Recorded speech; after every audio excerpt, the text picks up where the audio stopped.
Ladies and gentlemen, boys and girls, yes, we had a little bit of load shedding that suddenly dropped in, but welcome to the RaceFace.Pro GT3 Sprint Series right here on iRacing. My name is Stephen Koenig, and joining me in the commentary box is the one, the only, and everyone knows him from Star Wars because he tends to sound like a and that is Cameron de Bastos. Cameron, welcome to a beautiful, beautiful start. Round 3 of Autodromo Enzo e Dino Ferrari, also known as Imola.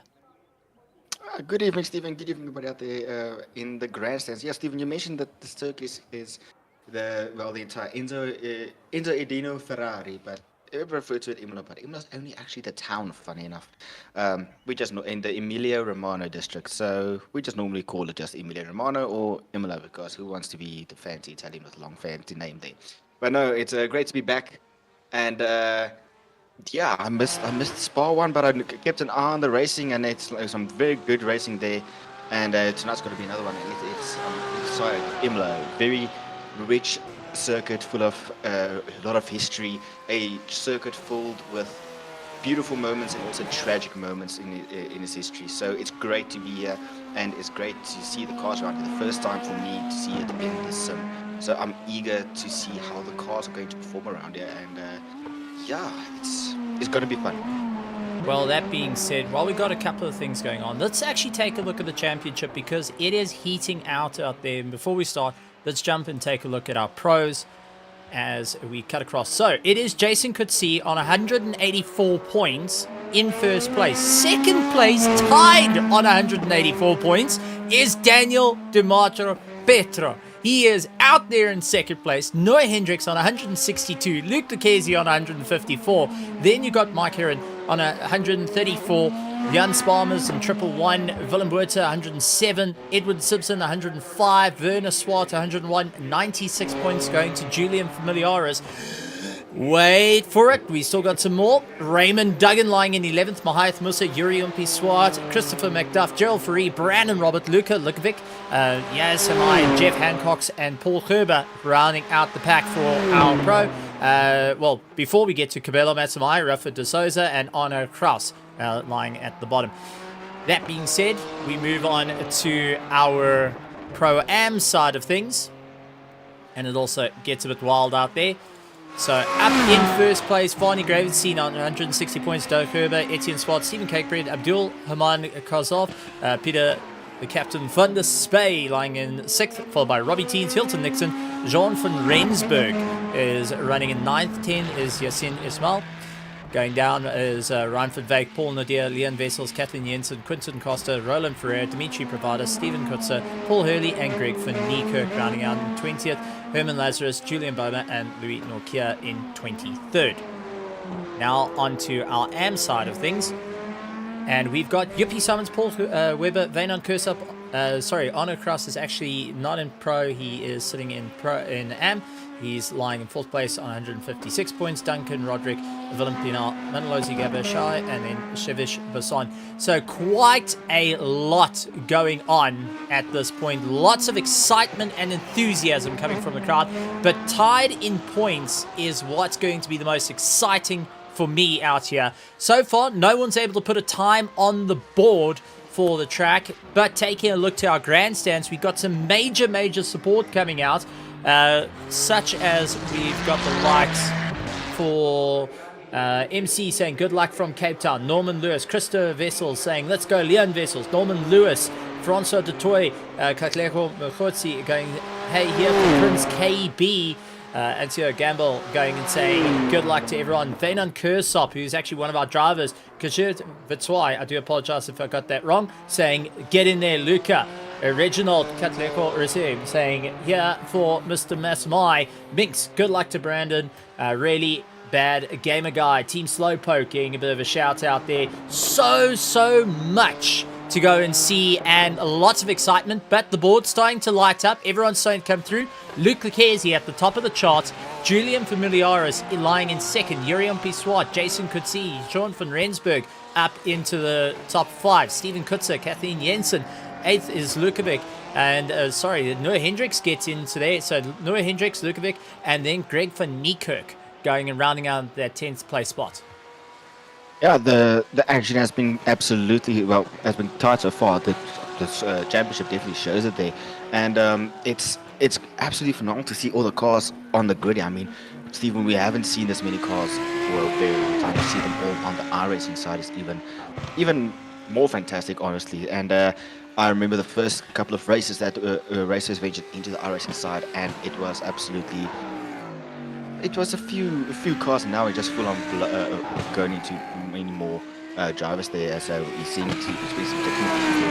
But no, it's great to see all the cars out there, and I mean, just looking at the grandstands, there's a battle between the Prince KB supporters and the Team Slowpoke supporters there. And it's all fun to have everybody in the grandstand getting behind the drivers, cheering them on, and they're just supporting it there with a really bad gamer guy saying he loves Prince KB's tunes. He's a good DJ, but Team Slowpoke are the kings around here. Well, it's all to play for here as we finally see the time from Daniel D'Amatos Preto. They're currently in 3rd with a 141.9, and he's actually lying in 4th. With a 141. Sorry. So yeah, a bit of a mislook there, but Yuri Swart just topping and putting in a better time than Julia from Rios there. Also, setting the time sheets ablaze there. So even though we've seen it before with Daniel being a bit of struggling around maybe in the likes of qualifying, but comes race, a physical race with Heat 1 and the feature race, absolutely just goes and sets after his target, and he puts up a good fight. So don't take qualifying for what it is. How do we say for the F1? It's only qualifying, wait until race day, and then the true pace comes out. Well, we've also got Jason Kutsi into that top 5. Gerald Farid also onto a hot charge at the moment, lying at the Porsche. Good to see a great mix of cars. We have seen front engines versus mid engines before, such like the Ferraris. We've seen it with the Porsches. We've seen it with all sorts of vehicles. But now I got the question, the Chevrolet, brand new to the world of iRacing, not the strongest car in the BOP running at the moment, currently topping out of the charts with Yuri Swart putting it into first place. Julian Familiaris lying in second place as time is running out for the drivers. You can see a lot of the drivers just not able to improve our lap times as yet. But it does look like we've got a chance because Steven Kutzer is lying in 8th place. He's in a Mercedes and is now putting his way up forward. Then you got Jeff Hancock. He's running in 11th with the Ford Mustang, going and shouting freedom on the way through. So he's trying to improve. Couple of guys trying to get the advantage. Do you think the front engines may be a surprising one for this evening, or do you think they're going to be a little bit more rough? Well, Stephen, it's a bit difficult. I mean, the last time I really paid close attention to how what car gets favored around here was in my ECC days, and we all know back then that the Mercedes, the AMG Evo, was a phenomenal monster to mount the curbs here. As we take a look here at our standing, and I'll continue that thought there as we run through our starting grid with Yuri Mpiswart lining up in the front, and next to him we have Julian Familiaris in the Lamborghini. So both mid-engine cars running out our front grid there, and then behind them we have Luke Lucchesi. Next to him is his champion. Well, it's not championship contender, but we have Daniel DeMartis Preto in 4th, followed by Jason Kutsia, Harold Ferrari, Johan van Rensburg, Steven Kutzer, and then in 9th we have Jan Spammers, followed by Willem Botha. 11th, Noah Hendricks, Jeff Hancock, Caitlin Janssen, followed by Rafael da Sousa.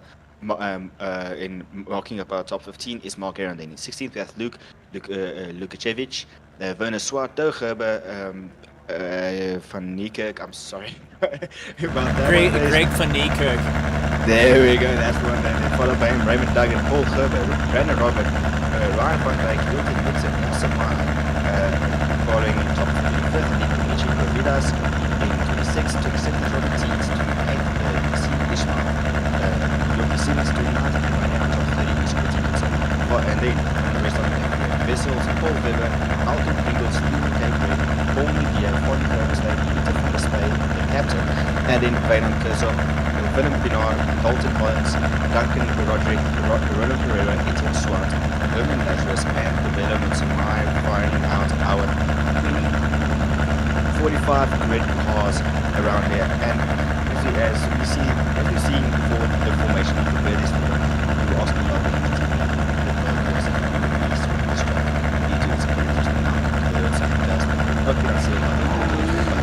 recently with the people have been able to see the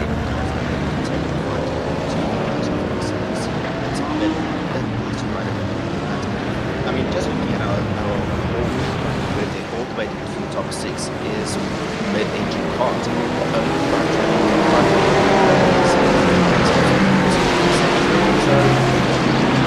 It's a bit of a give and take, but giving myself advice, without getting ahead in terms of being settled, disturbing the aerodynamics of the car. And it's going to be a fight.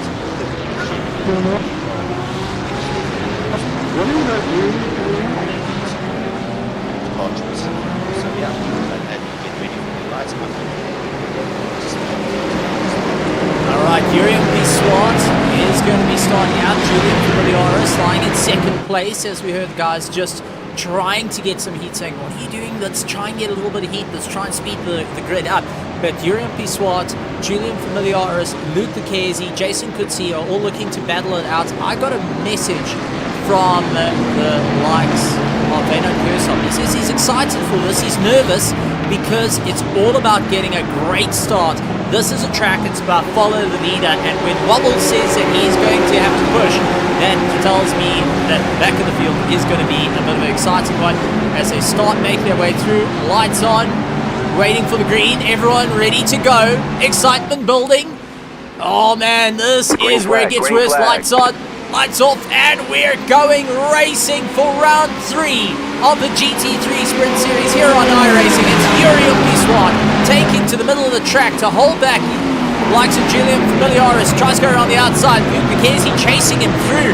Jason Kutsi going and battling out with Daniel DeMartis Petro going and tailing right behind him. Geoffrey Noah Hendricks had a brilliant start. John van Rensburg trying to get a bit of a run. goes late on the brakes. Steven Kutzer a little bit further down has got Willem Buerter with Jan Sparmers looking left and right at him. Rafael de Souza going to try and take for a dive as well. But it does look like Jan Sparmers goes for a bit of a late dive. Couldn't get it done. Jeff Hancock's not having an easy run as it's clean sailing at the moment through the field. But Jeff Hancock's, oh, I said it. Oh, spoke way too soon, Stephen. What did you do? You spoke too loud. A couple of drivers, that's for certain.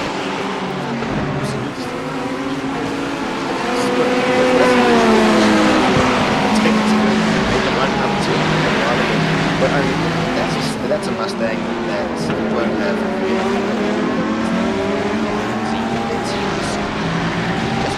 but unfortunately a bit of contact, but a very smart number jobs to the front there, and as you mentioned, their circuit is pretty much a follow the circuit. Most overtakes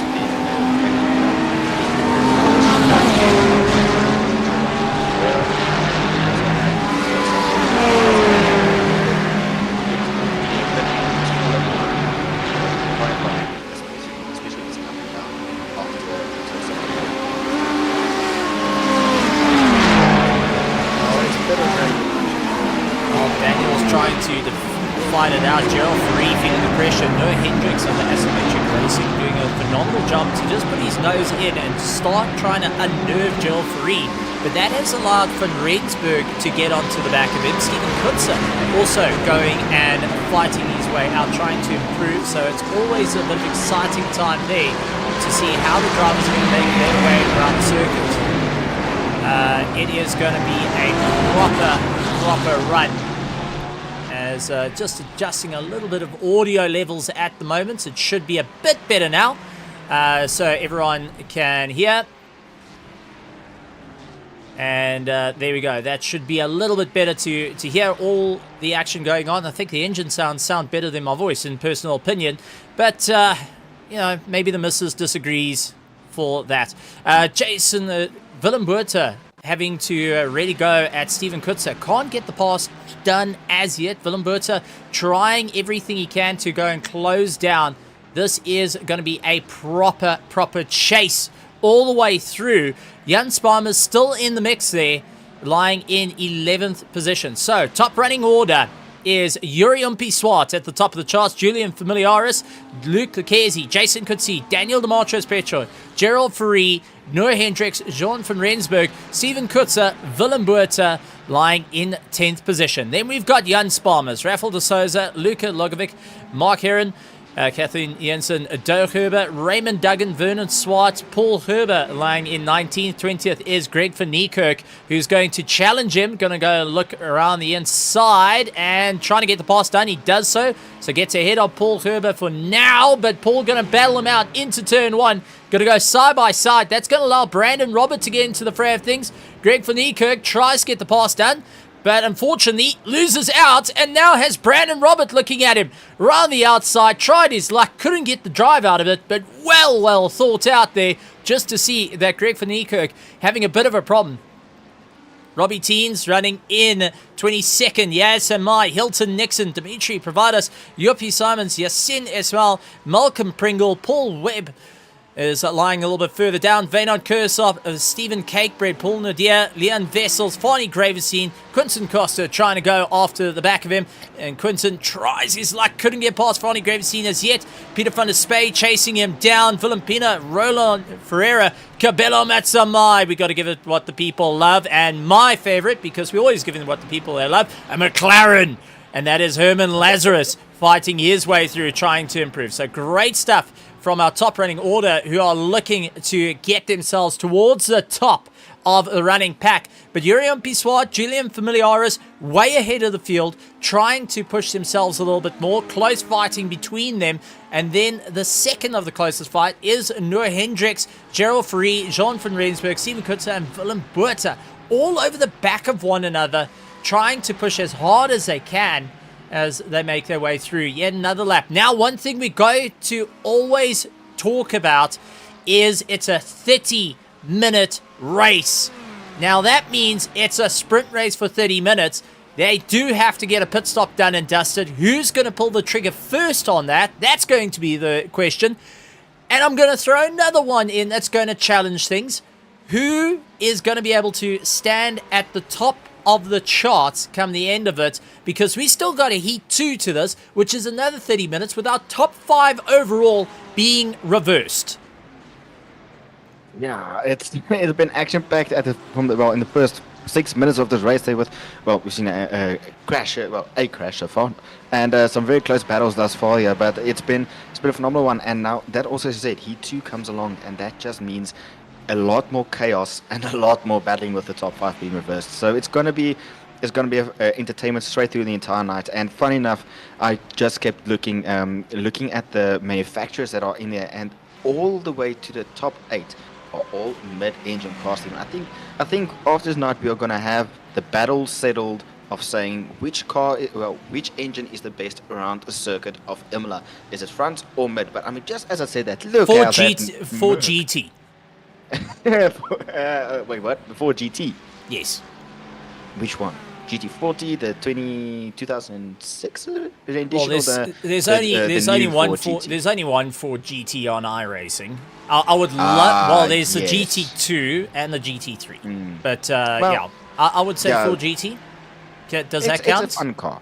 It's a fun car. I mean, I wish that we were able to see that Ford also around there battling it out with its with the new Ford there. But I mean, all the way to the top 8 is all mid-engine cars. But I mean, we saw how that Merc just took Variante Alta and just absolutely sailed over that curb there. I mean, that curb hasn't sailed many cars. Even took out Charles Leclerc in the F1 a 2 years back, funny enough. Jeez, how time has flown. As I look over at the grandstand here, and we have a nice little message from Louis Lokia saying happy birthday to the one and only Roland Rambo Ferreira. Well done. Well, happy birthday. And, without a wing there. Oh, I don't think that's a birthday gift he would have wanted. But he's keeping it going. That Lambo has definitely seen better days. So there we go. Happy birthday, Roland Ferreira. Sorry we caught you at your absolute worst with no wing. So happy birthday from the world of RaceFace and right here at the THT Productions. Yuri and Pisuato opening the gap to Julian Familiaris. Luke Lucchesi now starting to reel him in. Jason Coetzee dropping back. Daniel Demartros Petro, unfortunately, dropping a wheel on the dirt. He catches himself out a little bit more. Gerald Ferrari keeping ahead of Noah Hendricks, who has got Van Rensburg all over the back of him. Now, Noah Hendricks is just very finicky about the car and setting the car up, getting it perfect, and with the asymmetric racing team, they've done incredibly well. But Jean van Rensburg and Steven Kutzer have been running nose to tail with one another and working like teammates, not putting too much pressure, but more going and pulling each other along, waiting for the opportunity of Noah Hendricks to lose out, or even Gerald Ferrari at the moment, as these four are keeping a good pace between them. But I don't see the likes of Van Rensburg and Kutzer looking to take the fight on to each other just as yet. But with so much happening down in the world of racing, I mean, this is what we want to talk about, because we've got SA Lube, we've got Simu Works Technologies, we've got Ondorf Machinery Mart joining on, we have Red Star Raceway being a part of it. But I do reckon that everyone needs to keep a very, very close eye onto the social media, because huge news will be dropping in the world of RaceFace.Pro, and you do not want to miss it. It is going to be wild. There's major bomb drops coming. Can't quite say it on air as much as I want to right now, but what I am going to talk about is Van Rensburg using a bit of that oval racing skill. Looks right, puts the pressure on, gets a snap oversteer as he gets onto the power. Now looking to go on the inside of Noah Hendricks, who is going to be later on the brakes. He gets it beautifully done. Racing against Noah Hendricks, I can tell you, that man knows how to climb on the anchors as late as possible. But Van Rensburg and the likes of Steven Kutzer will go and fight out tooth and nail at this point to ensure that they keep the drive. What that is helping is this man over here. Gerald Ferrari, running in 6th place, is now getting more pace, climbing his way through the field, not having any issue. He's able to open up a bit of a gap, but we do see Greg van Niekerk in the pits going and getting himself sorted. Did he have a problem? I would think so. So I think Greg van Niekerk, unfortunately, got into a bit of an accident, and yes, he went and got himself towed back to pit. So Greg van Niekerk will be down the order, not as planned, and not going to be the happiest camper all around in the books there. No, absolutely not. Greg, unfortunately, not having a very good race one out here tonight. I'm pretty sure he's also a lot of things going on through his mind as he is also busy preparing for the upcoming 24 that's happening for the iRacing side in the Ferrari that I've spoken to him about. So I'm pretty sure he's looking forward to just getting this race one behind him and then focusing on race two and trying to maximize the points there. But I mean, I'm just looking at this here, Steven. I mean, Noah Hendricks, you said it earlier there, absolutely brilliant on the brakes. I've battled multiple times with him, trying to get best over one of them. Over him going, especially coming to mind, Misano at the hairpin before the long back straight. Him closing on me in that time, me in the Lamborghini and him in the Mercedes, and just trying to master who is the best on the brakes, who's the next Daniel Ricciardo. And at that time, I unfortunately beat that duel there, but that's a duel that still needs to be settled multiple times. Brilliant. Can absorb the pressure also quite well there. So he knows how to handle the pressure from the likes of John van Rensburg and Steven Kutzer. As we see here, Doe Gerber going very slow here. I don't see any damage on the car. No, I think he had a slight touch with the likes of Werner Swart. So they managing to get going. Werner Swart retaking a position. And Doug Herbert just trying to balance himself out at the moment. Isn't getting past pits, but no, he is definitely way down in pace there, trying to move his way through. Brandon Roberts and Roland Ferreira, they having a good go at one another, but it looks like Brandon Roberts getting ahead of Roland Ferreira, who is driving with a severe amount of damage. They do have repair works. The pit crew do have spares for these cars, so all they need to do is get them in the pits. But I think Roland Ferreira is going to try and eke out that little bit more in the race before getting into the pits. It is dropping him down, but he is taking the fight as he's got Dimitri Provadas all over the back of him. Now this is down the field. This is about 40th position that drivers are trying to make their way through, and not going to be an easy one. Dimitri's going to have the straight line. He will get past and just absolutely swamp him. Yeah, that's a good and proper goodbye, see you later, but it's good to see Roland trying to fight it out. And as you mentioned, the teams have a lot of space in the garage there, as we see Daniel DeMontis getting right close to Jason Kutsia here. Now this is a battle that we've seen from the start at Monza. I mean, we went Italy to Belgium and then back again to Italy, or the San Marino district there, as Daniel gets really close on braking, but that Chevy just seems so well placed and settled and able to pull away from the exit of I think it's Ravazza. That will be Ravazza 2. Okay, good. I was like, oh boy, I'm gonna get in big trouble if I do not get the name right here now. But it's a good battle, these two. I think if I remember the championship standing correctly, Stephen, these two are tied on points in the championship. So whoever maximizes the points tonight will get the leg up on their competitor, if I have that correct. So it is Daniel DeMontis Petro and likes of Luke Lucchesi. I'm going to just double check that. But as we see, Jason Curti starting to open up that gap a little bit more. The Chevy, yes, will be a little bit more planted to a point. But what we have been discovering with the Chevy over time, those rear tires start to fade. It gets into a little bit of a gummy state. Now, when I talk about that, it's got grip till it doesn't. It drops out of that grip. Yes, you're right. Jason Kutsia and Daniel DeMontis Petro are tied on points on 184. But yes, so this is definitely going to be turning into a fight for them. But the Chevy is not so kind on its tires compared to the Ferrari. But the Ferrari is skittish. It doesn't like the curbs as much. And you can see how Daniel's going and running over the curbs as fast as he can to bounce himself around. He just needs to try and get himself a little bit more put together. He's not able to get that drive as quick as he would like. So he'll have to keep an eye out for that.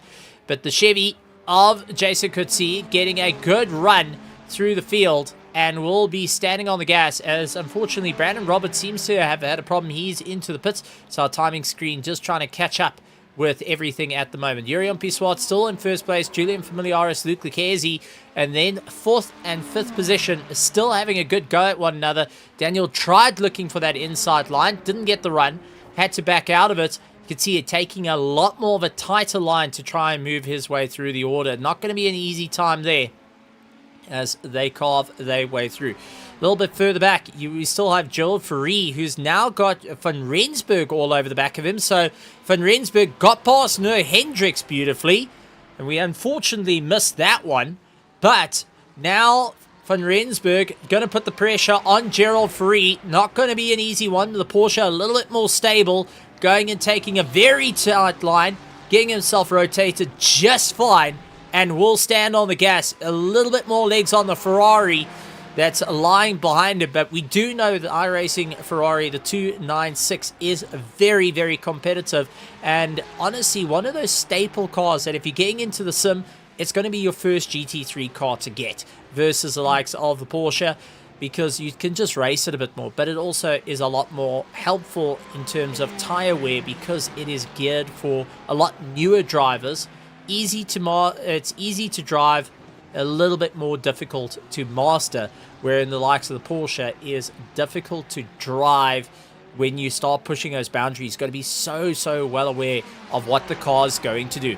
Steven Kutzer is also making his way through. Willem Buerter chasing him down. Jan Spalm is also getting a bit closer. So this is going to be a proper chase between them, something to keep well aware of. But I do want to talk about Daniel Demetrios Petro, Jean van Rensburg, Steven Kurzer, and Willem Buerter all into the pits, getting their pit stops done and dusted as they make their way through. Luka Logovic, who will be making his way past the Power Wheels Racing, now gained a couple of positions, but pit stops starting to become a factor. Daniel Demetrios Petro, though, first into the top 10 to pull the trigger on that. Then he's got Van Rensburg, Steven Kutzer, Willem Buerter. Yuppie Simons also tried to see whether it's worth a shot to get in and out of the pits. But so keep an eye on this Ferrari, as now Daniel has an opportunity to go for the top running, because knowing that our top 10 will still have to get in the pits and get themselves sorted out. Pressure will be leading in, because now we pass the halfway mark, Cameron. Not an easy time as a driver when you suddenly got quite a few different drivers diving into the pits to get themselves sorted out. Do you feel that maybe this is a bit of a rough going? Do you stick to your strategy? What goes through your head as a driver? Well, as you mentioned, Stephen, I mean, this is something that also ran through my mind earlier when we noticed the likes of Brandon Roberts jumping into the pits earlier to get some work done there. I took a look at the time. At that point, it was around 15 minutes, 16 minutes have gone into this race already. So it's a bit like, well, okay, maybe they're going to do their midway stop. So, and then only a couple of laps after that, we see some of our front runners already jumping into the pits, as we already see Jurian Piswart, Julian Familiaris, and Luke Lucchesi, and Jason Coetzee, and Gerald Ferrari, Noah Hendricks, Jan Spalm into the pits. So now this is where it is. Well, where is Daniel Demetrios Petro? Where is he on this track? As you see, Luka Letsevich already going around. They're not inheriting the lead, not getting into the pits to do his stop there. But here we have a very slow Porsche. But that Daniel was Yaz Samai who is going into the pits. So Daniel Demetrios Petro getting past him. Interesting enough, Luke Lucchesi is out and going once again. Jason Coetzee out and going again. So Daniel Demetrios Petro filtering into 6th place, with Jason Coetzee immediately into the front of him. Luke Lucchesi, Julian Familiaris, Jurian Piswart retaining their positions, except they are one position down to Luka Lugovic, who has not pitted as yet, who's going that extra mile. So he's fuel saving like no tomorrow at the moment. Is he going to pull a Stephen Koenig that I know and love so very much? But I mean, now here's the difference between tire teams, Stephen. I mean, Jason Coetzee, has he put on new tires? Has he? Well, the tires definitely cooled down while stationary in the pits. That is bound to happen. Also, when you're driving quite slow. He's put on new tires, 41.43. So that's sorry, that's pit lane. So pitted, he did 11 seconds. So it may not have actually been tires for that one. So he may be pushing on an old set. And now starting to battle it out. Daniel immediately putting pressure door to door, though. They are not budging from one another. And it does look like Daniel had nowhere to go on that one. He had to just slam on the anchors, unfortunately locking it up. But what a absolute charge Jason could see getting the pass done. Luka Logovic finally getting into the pits, and as the crowd busy saying that he's able to drive it like a hybrid. It's a Prius. He can get it through. But now where's that going to put him out? It will drop him out of the top 6. That is for certain. But he will be keeping an eye on Gerald Ferrari, Jean van Rensburg, Noah Hendricks, who has got Willem Buerta all over the back of him. Jan Sparmers has joined into the mix there. And now looking to make his way through. Jan Sparmers, for anyone that doesn't know, is actually a COC, a qualified MSA COC. So not only is he racing at the moment, and it comes from a racing background, he is also busy eyeing out the rule book as Luca comes by, filters right in front of Jan, and that goes and drops him out of the running. But Willem Buerta gets a run on Noah Hendricks, who seems to be battling at this point as they carve their way through. Noah Hendricks not having an easy run, trying to get on the back of Van Rensburg, who got past him, but is a little bit of a sandwich in the middle here. Luca immediately also getting into the fray as Noah Hendricks has got a poor drive. He's going to try all that inside line. And take a look. Willem Buerta trying to carve him up at this point, seeing where he can go. Luca immediately into the back, trying to get into the fight. And also Jan Sparmers hanging into the mix there. Willem Buerta looks for the inside line. The RDSA esports driver going against the asymmetric racing as they battle out. Noah Hendricks, though, gets it all pretty much sorted out. Van Rensburg long checked out of this fight. He's not going to hang around for anything at the moment as it's a four-way tussle. Back up, though, we do have Jason Coetzee, who tries to go on the defense.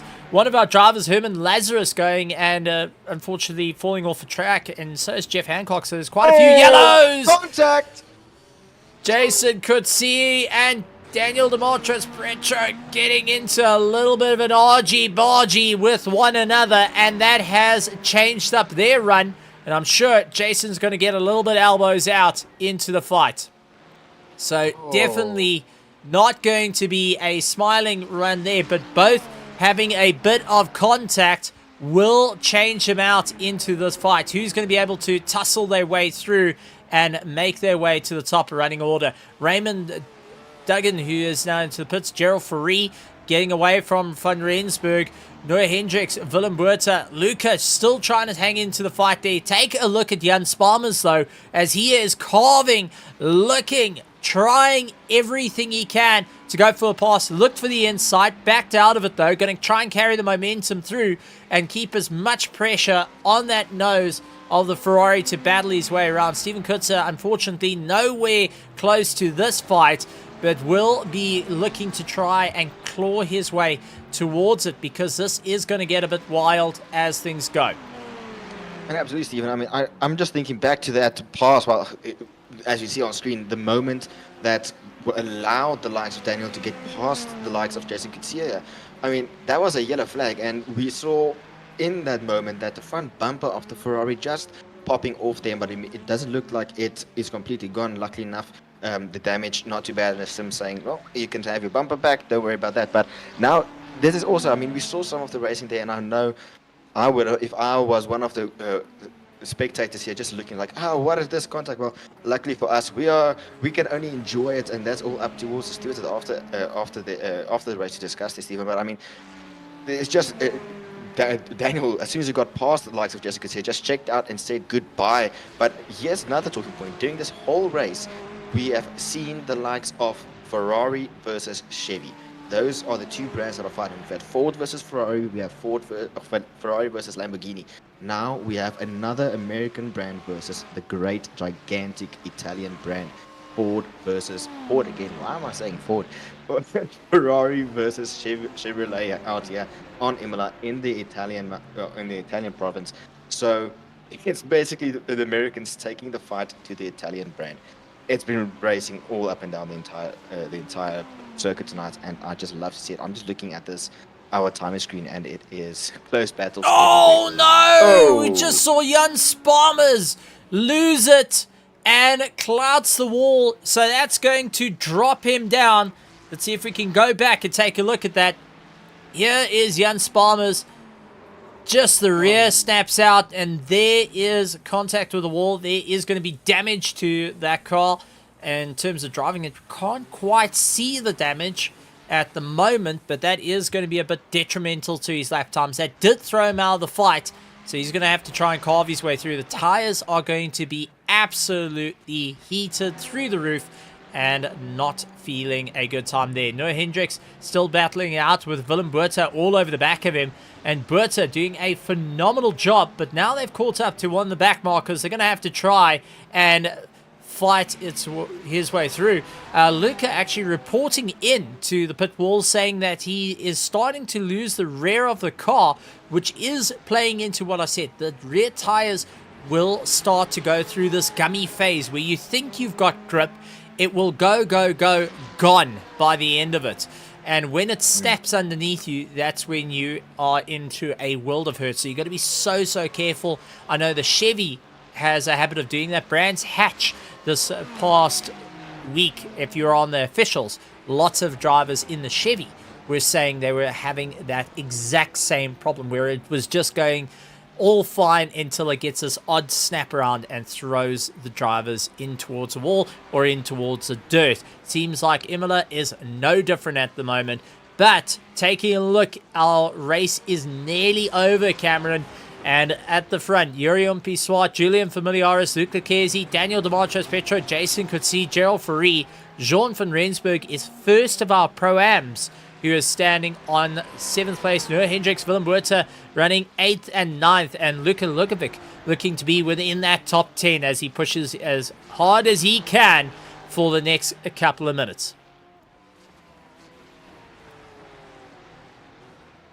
So our drivers having to really dig deep here to move forward. Not going to be an easy run.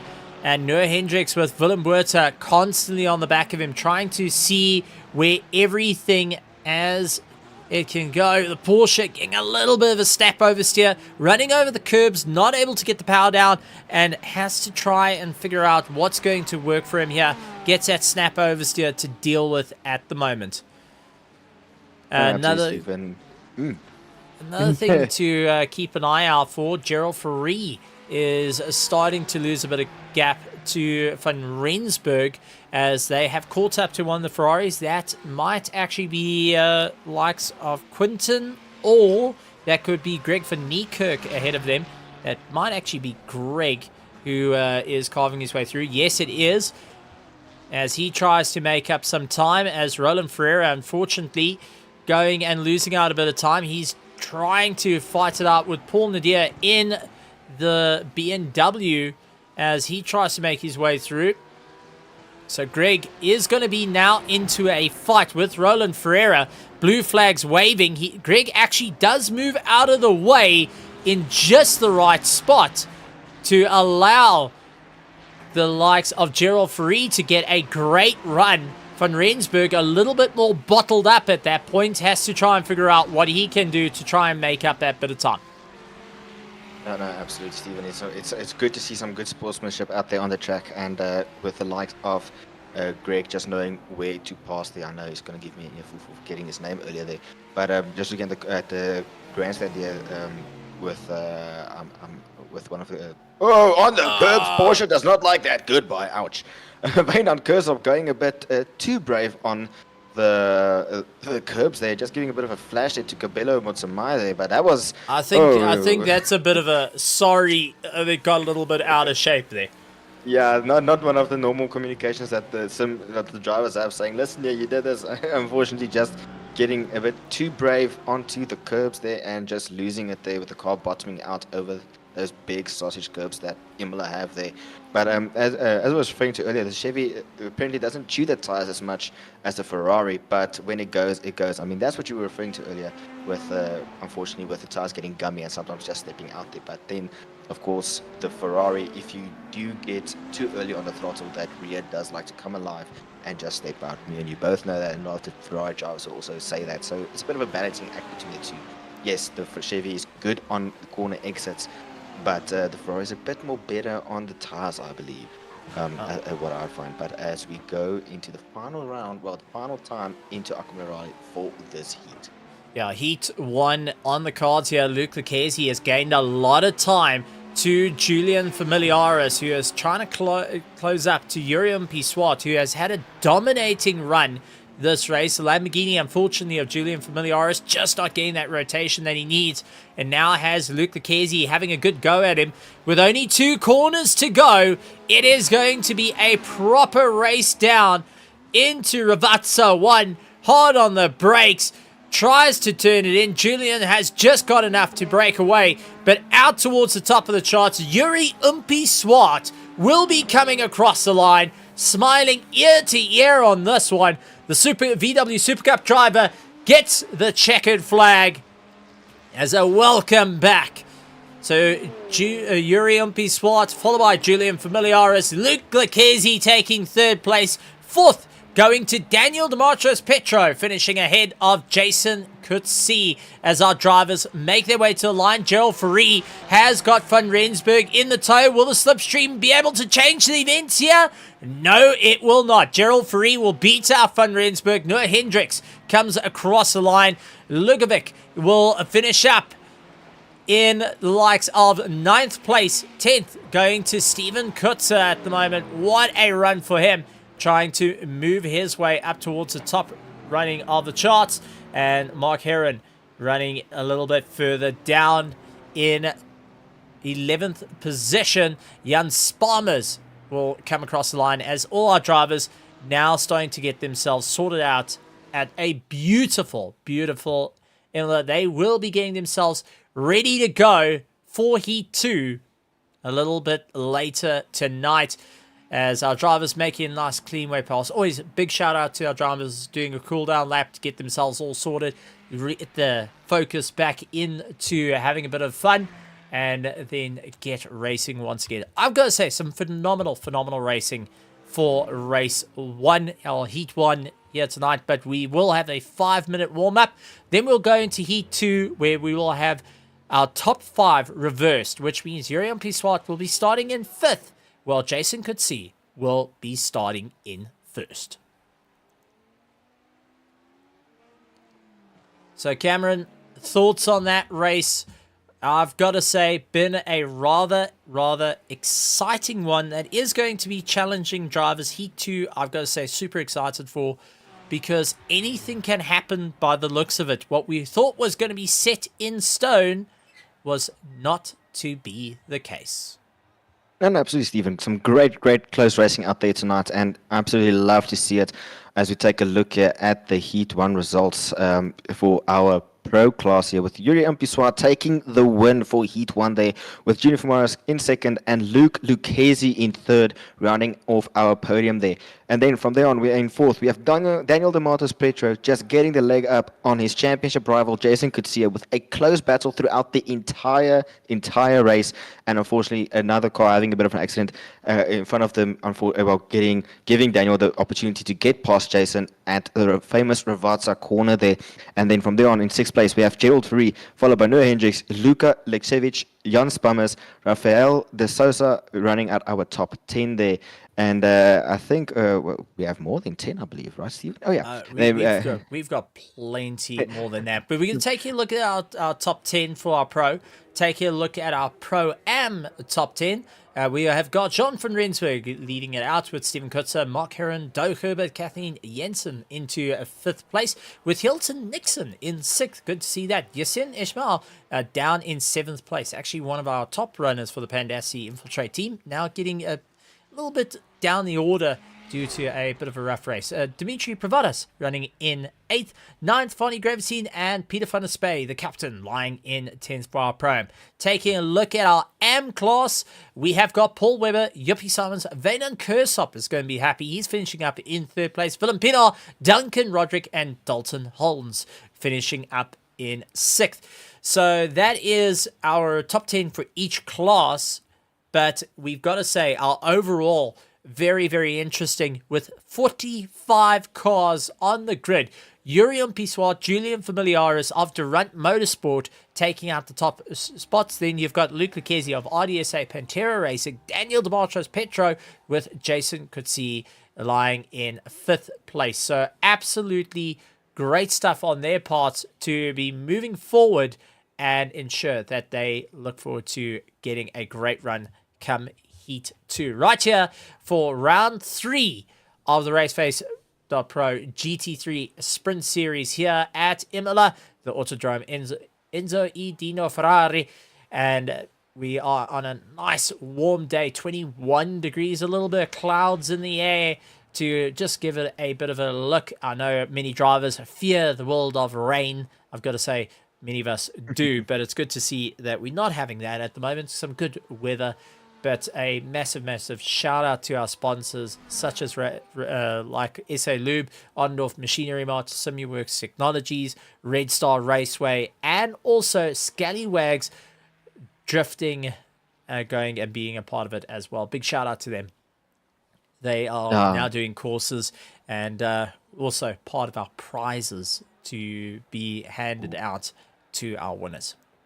And it's always fantastic to have the sponsors on board. And as you mentioned earlier, Stephen, I mean, the weather, fantastic weather here in the Imola region, here in San Marino. It's absolutely brilliant to be here. And I mean, I think a lot of the drivers are glad that we do not have rain. I mean, we all know the famous cancellation of the Imola GP last year due to some massive storms happening over there, and unfortunately flooding the track and some of the accommodations there. And it's great to be back here, in the sim, and just seeing this fantastic weather there as we see Quentin Coetzee of the RSR team just jumping into the pits. Also good to always practice your pit entry.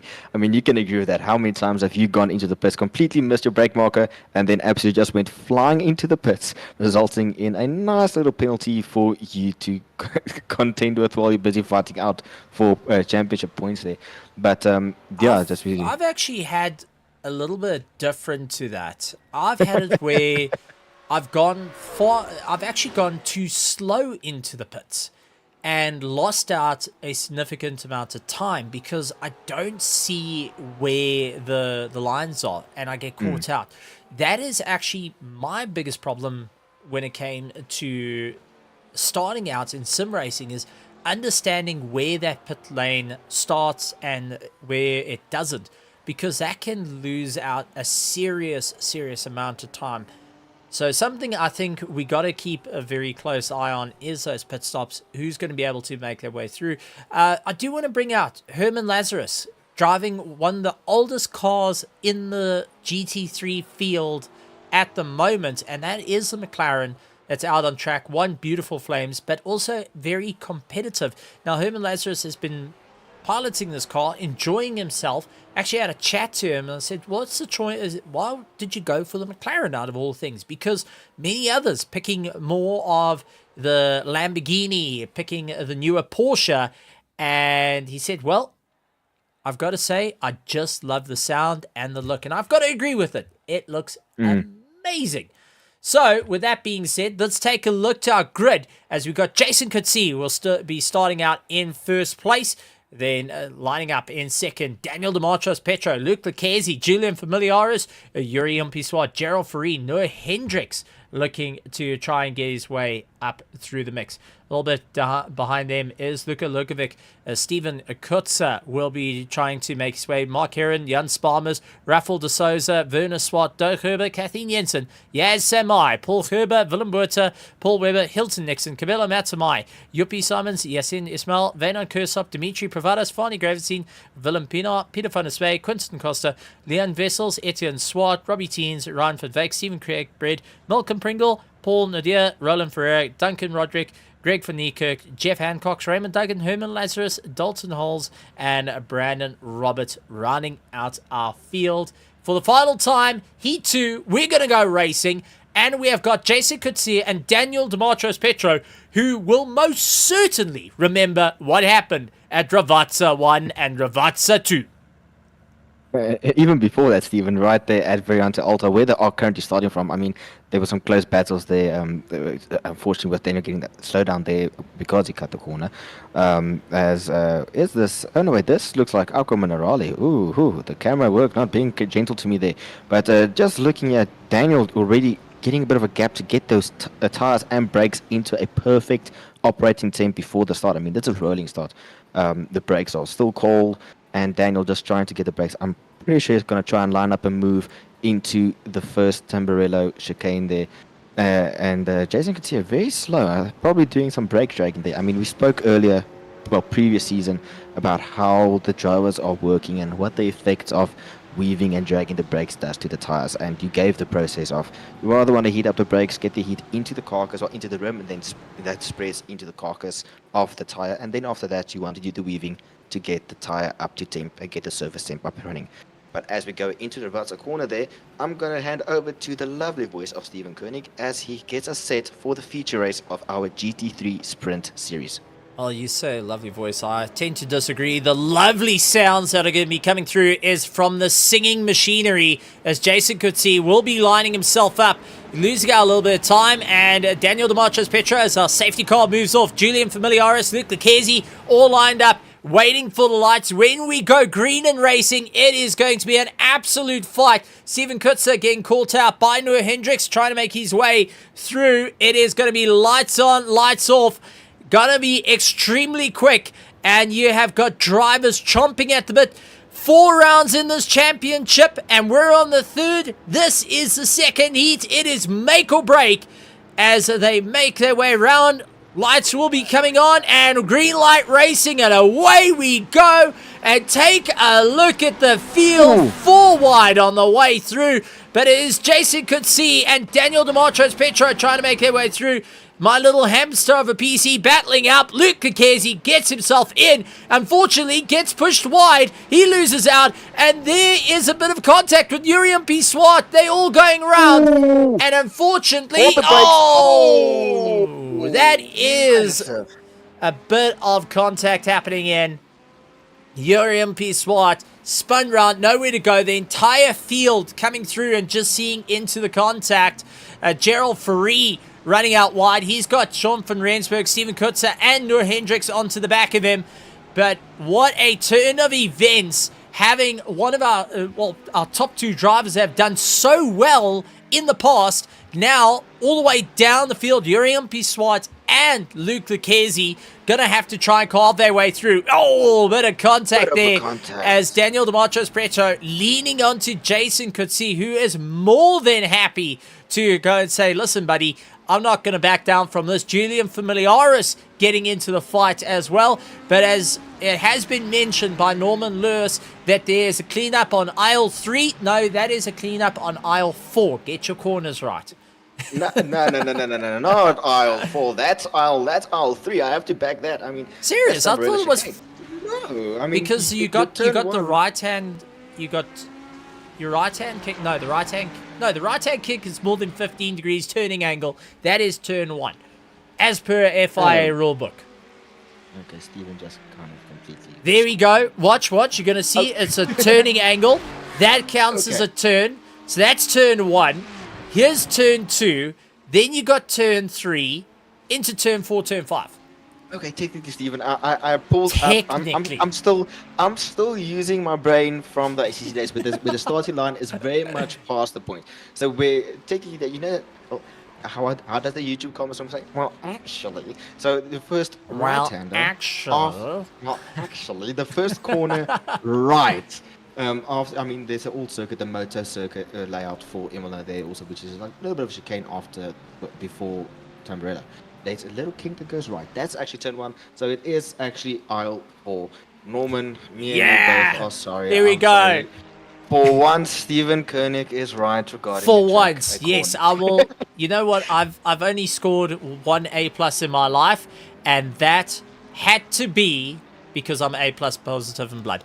Julian Familiaris, though, tries to get past Daniel Demarchos Petro, goes on the defensive, tries to attack Jason Coetzee, and this is going to be a monumental fight as they carve their way through. So it's properly running between them, and it's going to be a proper run between all the drivers. Gerald Ferrari running in 4th place, 5th, Jean van Rensburg, Noah Hendrick, Steven Kutzer, Luca Logovic, along with Mark Heron. Rafael de Souza done a flippin' good job. He's moved himself up into the top 10. Jan Sparmans onto the back of him. Remember, Jan Sparmans did have a lot of rotation, landed up in the wall in Heat 1. Werner Swart chasing him down. Paul Weber, along with Veynon Kursup, Yasin Ismail has charged his way up into 15th position. Dimitri Pravadis down in 16th. Cabello Matamai, Willem Pienaar, Doug Herber, Yippie Simons, Hilton Nixon, Farney Gravestein, Peter van der Spey. Then we've got Ryan van Niekerk, Stephen Cakebread in 25th, Leon Vessels, Robbie Teens, Willem Buerta, Jeff Hancox will be also carving his way through. Luke Lucchesi a little bit further down the order. Then we got Duncan Roderick, Paul Nadir, Raymond Duggan as our drivers battle their way through. But Jason Coetzee and Julian Familiaris are now right on top of one another as Daniel Demarchos Petro has come down the field. He's down into 3rd, while these two are very well known to push each other's buttons all the way through the fight.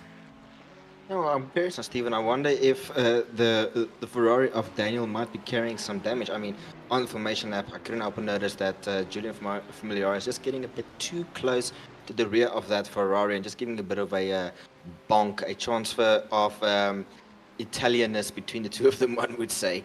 But I mean, this Lamborghini looks very stable. I mean, being able to close the gap onto that Chevy. I know tonight when I'm going to look back on the stream, I'm going to say, there's a word that I'm going to repeat a lot, and it's going to annoy the living daylights out of me. But this Lamborghini looks very stable in closing down the gap. We have got a yellow flag, Hilton Nixon. Let's go and take a look what happened to him. The BMW going and getting a little bit of a loose run. And what happened? Oh, contact with a 111. And there's a secondary contact. He does come to a dead stop, though. And unfortunately, that landed up with multiple contacts behind him. So I think getting caught out landed up with a bit of a turnaround to the 111, which, if I go down the order, is Yippie Simons, who's unfortunately got the turnaround there. He got a bit of damage. Hilton Nixon, though, unfortunately got rear-ended. And that dropped him out of the order. And now trying to find out how to get a little bit more of a run. Remember, there is spare parts in the pits where our drivers can get it all sorted out, but absolutely going to be a bit of an heated one there. Do want to point out, Daniel Demarchos Petro was the fastest on the last lap, doing a 1:42.14 over a monster of a gap, and I mean that in the most sarcastic way possible. Julian Familiaris a 1:42.56 and Jason Coetzee a 1:42.44. I mean, there's absolutely nothing in it for our top 3. No, these 3 have absolutely broken free and are doing the own thing. I mean, I'm pretty sure this would still be a 5-way fight if the likes of Luke Lucchesi and oh boy, I forgot the other name now. Sorry about that one. Our race 1 winner unfortunately didn't have the contact on lap 1 at turn 4, as just to make Steven feel a bit proud there. It would have been a 5-way battle here, but I mean, just these 3 are treating us to some phenomenal racing out there at the front there, and they have broken a 3-second gap already to the likes of 4th place Gerald Freer. It's not over until the very last minute there, but just like you at grandstand here with Lucas Turner asking why do the cars go in and out of existence? Well, unfortunately, some technical difficulties with such a big grid, it's difficult to always have them on the track, but it's sort of stuff that we're trying to work with, and we're going on from there with the hamster in Steven's computer. Really trying to not pass out from exhaustion. I mean, this is a big grid. I can tell you that my graphics card is running at, looking here, it's running at 100 degrees at at 100% and my CPU is at 100%, and it's an AMD. So if you want to cook some bacon, the kitchen is open right here. It is going to be sorted out, but that tells you how things are getting strained. Well, for anyone in IT knows that something's going to go pop soon, like a turbo. But awesome racing going on at the moment. But a couple of things coming in is, yes, you can call me the Michael, but you know what? Michael is based off me. I'm just going to say that there. The Michael? Yes, the Michael. The Michael. You would Michael know. Massey? Yes. Why He is Michael Massey? because it's Oh, a the robot. FIA rule, gotcha. Jason Coetzee, though, opening up a good gap. Julian Familiaris saying on the back of him, they are not attacking each other. Daniel Demetrius-Petro is starting to lose a lot of time as they make their way through. So this might be a little bit of a problem here. But Julian Familiaris looking to go around the outside. Will he carry as a bit much? Side by side, heading into turn 1, heading into turn 2. Will the Lamborghini get it on the brakes? Yes, it is. Julian Familiaris puts Jason Coetzee behind him. And now Daniel Demetrius-Petro starting to get into the fray of things. Goes and decides, all right, buddy, my turn. Looked for the inside. Couldn't get the pass done. Gerald Ferrari and Van Rensburg also close up on one another. Noah Hendricks breaking away from Steven Coetzee and Luka Lukovic. Then Mark Heron and Jan Sparmers are into our top 10. That is the running going. But Julian Familiaris, long since gone. Daniel Demetrius-Petro gets a pass done on Jason Coetzee as they made their way through. So absolutely proper running between it. Jason Coetzee's not gonna back down from the fight, and it is going to be a proper run through it all. Do want to point out a couple of things though. Cabello Matsumai up into 13th position. Had a rough heat 1, but it seems like he's turned it all around. Chasing after Werner Swart, who has got Rafa de Souza ahead of him. Jan Sparmers in the mix there. And Mark Heron now trying to make his way through. The BMW doing everything it can to stay ahead, trying to catch up to Luca ahead of him. But Mark Heron now having to defend against Jan Sparmers. And old Loose Spanners over here is going to be and fighting it all the way through. So that BMW really hanging in there. But Jan Sparmer's not giving up the fight just yet.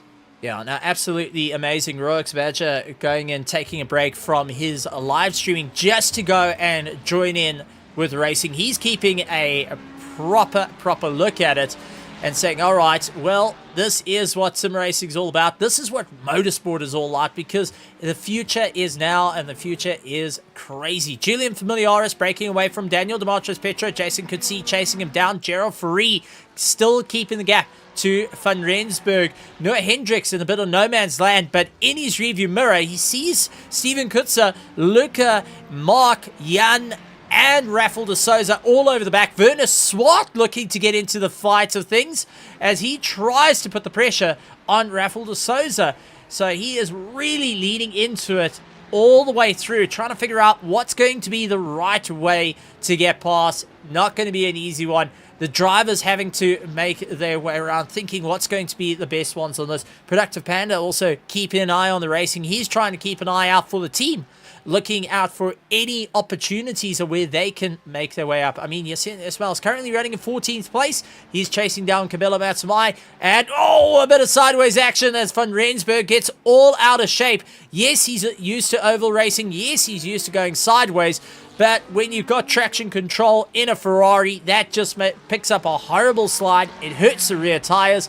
And those rear tires start to end up hotter than my GPU right now. We're gonna continue running with the temperature of the GPU, but yeah, I mean that just highlights the characteristic I spoke earlier about with the Ferrari, saying if you get on the throttle a bit too early or just carry a bit too much speed, that we just likes to step out.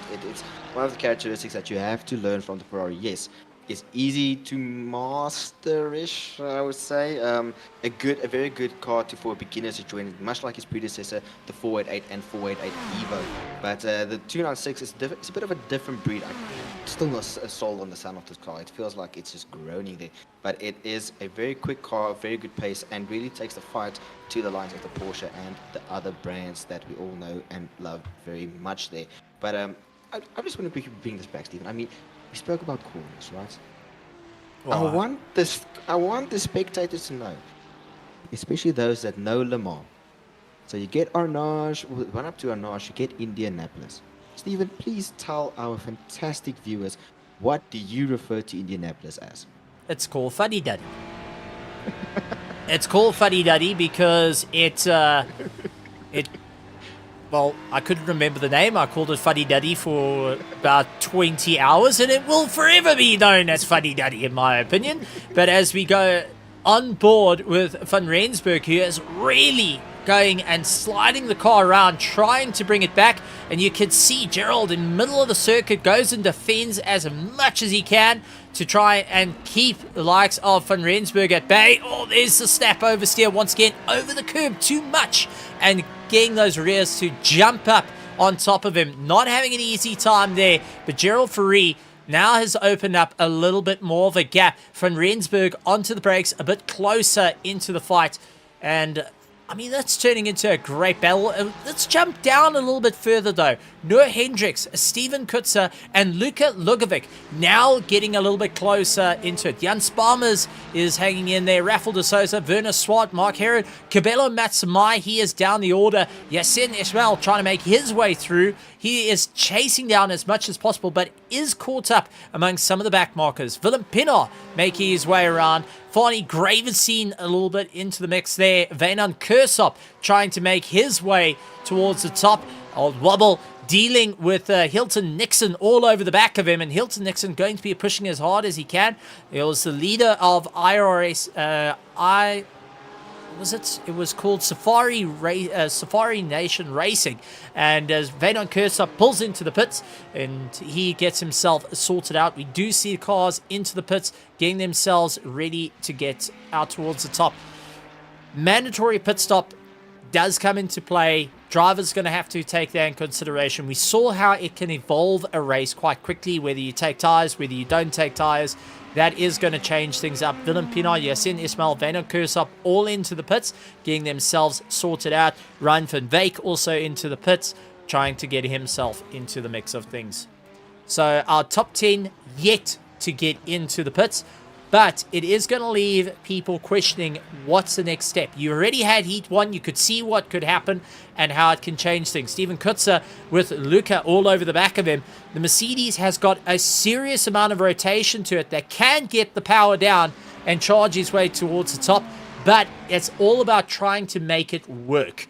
Dalton Holland's going and getting towed back to the pits, so he will drop down the order and get himself sorted out. It looks like a bit of damage to his car needing some repair work, so it is going to be a bit of an interesting run for him as Julian Familiaris open up a long gap, but Daniel Demetrius-Petro still holding the fastest lap time of the race, done on that last lap, a 1:42.04. Jason Coetzee a 1:42.06. Julian Familiaris did a 1:42.33. So overall top speed, though, is very impressive. Jason Coetzee with a 291 kilometers an hour. So he is running a lot less aero than the rest of the cars to ensure that he gets the higher top speed. But at what cost?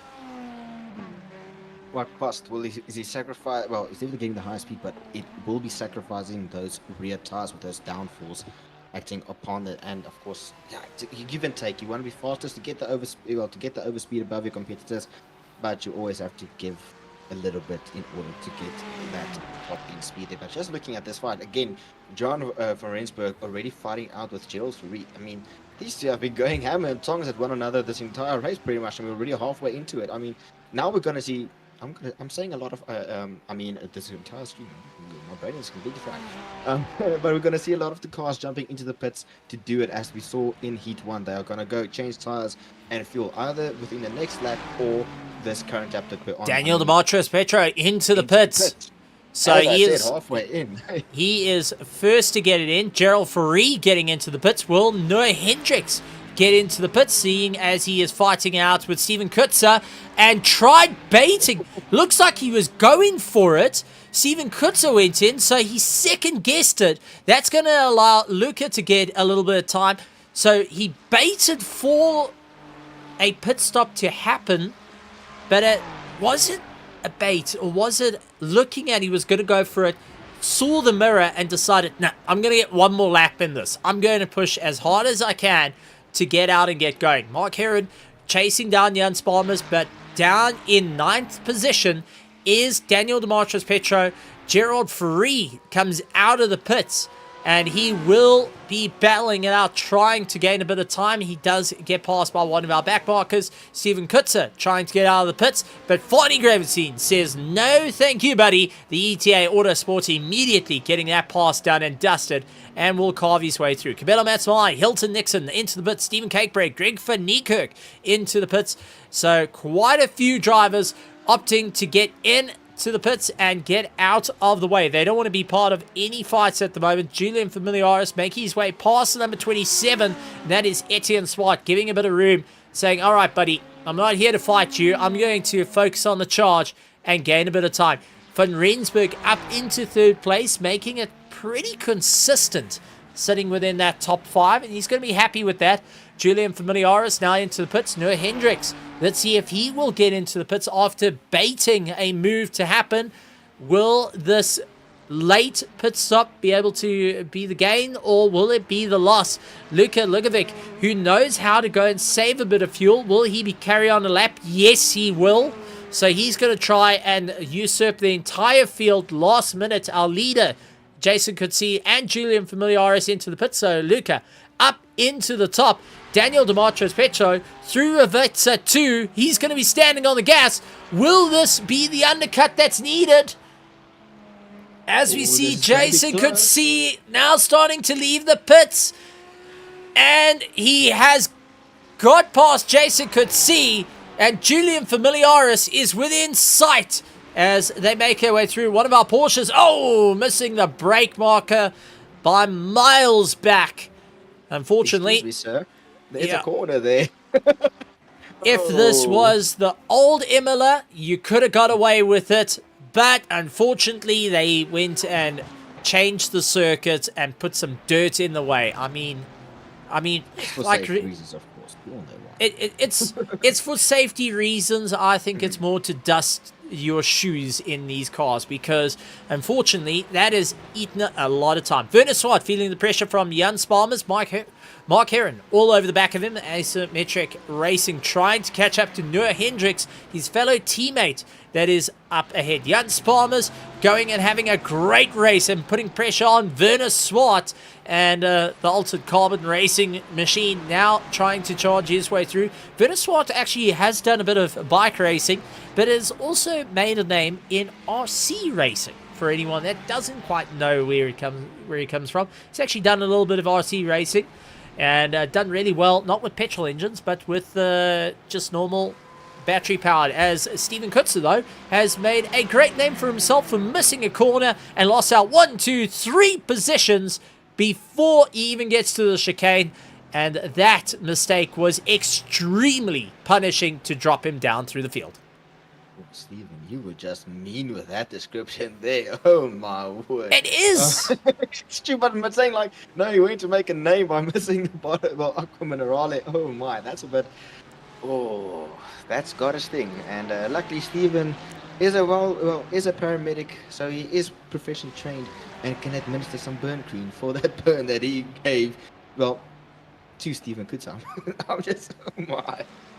Well, it's going to be a proper chase now, because Mark Heron is going to be keeping an eye on his rearview mirror. Steve Kutzer trying to line him up. That Merc just not as aggressive on the brakes. It was once the strongest GT3 car you can get in iRacing. Unfortunately, due to the latest BOP, it's gone downhill a little bit. But Steven Kutzer trying to show that it is still within a fight. He is actually first of the 2 Mercedes, the second one being Cabello Matsumai. He's chasing after Dimitri Pravadas at the moment. So our front engine still within a good run here, just out of the top 10. First of the front engines being Mark Heron at the moment. So going to be a proper chase down towards the wire. Who's going to be able to gain that little bit of time? Who's going to be able to stand at the top of the charts? Well, only time will tell at this point. No, absolutely, Stephen. I mean, you spoke about the Merc dropping down in terms of the BOP. I mean, you should know the BMW was probably Oh, that's just a sore point. it's basically a rolling chicane at this point. Man, Oh, Rafael de a bit of a- Souza just goes on the defense with Werner Swart. Tried looking for that inside line, couldn't get it done. That caused a concertina. Jan Sparmers tried for a look. He lost out a drive and now has Mark Heron all over the back of him, Steven Kutzer as well. So Rafael de Souza, who got a little bit out of shapes on the brakes there, created a massive concertina on the train behind him. Oh yeah, and I'm pretty sure that Rafael de Sousa, they got a bit of damage there from the likes of Werner Swart there, just because of that hard defense there, punching up the field, and just a bit of a readjustment on that rear diffuser of the Ferrari. But I mean, look at this train, a 5-car train, all of them fighting for position, and none of them giving an inch. Oh, the Sousa, they're running a bit deep into the first part of the chicane, which gives Werner Swart the perfect run. He's going to send it, and he sends it at Variante Villeneuve. And yes, I do know the corners, and I'm going to say it a lot. Oh, and onto the curb he goes, the Sousa. And that's just going to kill the drive, meaning who's going to make the move here? The BMW trying to stick it on the outside of Sparmers, unfortunately not being getting the drive. But here comes the Merc, firing on all of his cylinders, trying to get past the BMW, capitalizing on the issues happening and the incidents happening in front of him, but unfortunately not getting the best out of it there. The front engine cars are definitely struggling, but oh boy, it's just gone from bad to worse for de Sousa there. Werner Swart tried checking out of it, isn't so happy through Aqua Marilani. Got that horribly wrong. Rafael de Sousa trying everything he can. Jan Sparmers tries to go defensive for the inside line. He moves back. Mark Heron not going to go and move offline just as yet. Oh, Jan Sparmers has definitely got to get off track for that one. Mark Heron and Steve Kutzer will be getting an off track on that one, as everyone trying their best to gain a bit of time. And a little bit further up through the field as we see Rafael de Sousa going and losing out to Jan Sparmers on drive. Jan trying to look for the inside line. He's pushing as hard as he can. Now they're starting to get into a little bit of the back markers. This is going to change things up for the entire field as they all close up. Werner Swart is now seeing Gerald Ferrari right ahead of him, and that has got Noah Hendricks and Luka Lugovic just ahead of him. So that is 5th place, ladies and gentlemen. Then we got Noah Hendricks in 6th, Gerald Ferrari, Werner Swart, Rafael de Sousa, Jan Sparmers, Mark Heron, and Steven Kutzer, all with eyes in them. And our poor little number 17 Porsche getting absolutely swamped on the way through, going, "Don't hurt me, please," as he mines out of the way. Peter van der Spey going and looking in all 3 mirrors just to see what's going on, because that was definitely not an easy one. That was a mugging we saw right there. I was about to say, that wasn't just a swamping, that was a mugging. That was, give me your purse, give me your shoes, give me your wallet, give me everything there. I mean, he was completely swamped. He didn't know which way to go, left, right, middle, center, doesn't know. Unfortunately, getting swamped and sticking in the middle, and soon just to get the BMW and the Merc past, he pulled to the right hand side to let him through before the next part of the chicane. But oh boy, this is where mastering the craft of navigating the back markers, getting past them without losing time to your front runners is going to make, well, your competition interview is going to make the difference. I mean, these guys have been right on each other's rear bumpers for a long time now, but Werner Swart has checked out, chasing down Gerald Ferrari there, trying to get that 7th place and get as much points that he can achieve out of this race. But I mean, Ferrari on Ferrari, who is going to be the best? Is Sparmers or de Sousa? As you take a look here at Noah Hendricks, he is trying to hunt down Luca, trying to get that position back that he lost there. But right on them, Gerald Ferrari is still not giving up in that Porsche, really trying to close the gap. And then you got the mob. You got the mob of Werner Swart, Rafael de Sousa, Jan Sparmers. I mean, just in shot, we have got a monumental run. Now, Julian Familiaris is at the top of the pile. Daniel Demarches Petro is in 2nd. Jason Coetzee lying in 3rd. Jean van Rensburg running in 4th. They are mountains ahead, but the chaos behind them from 5th all the way down to 12th is just crazy, as we see Mark all over the back of Jan Sparmers. They are going to be smiling ear to ear for the racing that's happening right now. but at the same time, as a driver, you start to get that little twitch on your brake, on your left leg or your right leg, that twitch starting to come in of, do I brake now? Do I brake a little bit harder? What do I do? That nerves start to kick in. Your hands are sweating. You're clamping down on the steering wheel as Rafael de Souza getting sideways on the exit. Jan Sparmer's going to try line up the inside. Couldn't get it done. Mark immediately onto the back of him, going and knocking the curbs around. And, wow, this is just turning into an epic turn of events.